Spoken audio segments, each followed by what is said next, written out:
প্লেনে না উঠেই প্লেনের খাবার পেয়ে গেলাম কিভাবে, পুরো ভিডিওটা দেখলেই জানতে পারবে। 3-4 দিন পর আজকে মাকে দেখলাম, কেন মা গেছিল আন্দামান, সেখান থেকে এখন ফিরলো। ফ্লাইটে যেহেতু ফিরেছে তাই ফ্লাইটের যে খাবারগুলো দিয়েছিল মা আমার জন্য নিয়ে এসছে, আর আন্দামান দিয়ে যা যা নিয়ে এসছে সেগুলো এখন বার করছে। শোনার জন্য দেখো মা সিঙ্গেল এই জেলিগুলো কিনেছে, তার সাথে এই বিস্কিট চকলেট মানে ওখানকার আন্দামানের, আর তার সাথে নিয়েছে ওখানকার এই ব্যাগটা। ওখানকার না, আমাদের এখান থেকেই সব কিছু যায় আর কি। তো এইগুলোই নিয়ে এসছে, আর এই যে প্লেনের খাবার নিয়ে এসে। তোমরা কারা আগে প্লেনে উঠেছো কমেন্ট করে জানিও।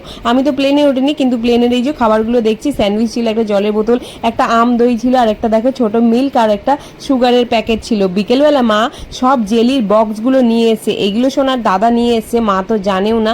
এগুলো সব এক বাক্স করে নিয়ে এসছে, 3টে ফ্লেভার, আর তার সাথে ঠাকুমাও গেছিল, ঠাকুমাও নিয়ে এসছে সোনার জন্য এই ব্যাগটা। সোনার 2টো ব্যাগ হয়ে গেল। এতগুলো জেলি পেয়ে সোনা তো ভীষণ খুশি। আগেরবার আন্দামান দিয়ে কি কি এনেছিল সেগুলো তো তোমাদের দেখিয়েছিলাম। ঝিঙ্গালালা হু, কারা কারা আন্দামান গেছে কমেন্ট করে জানিও। এই ভিডিওটা কেমন লাগলো সেটাও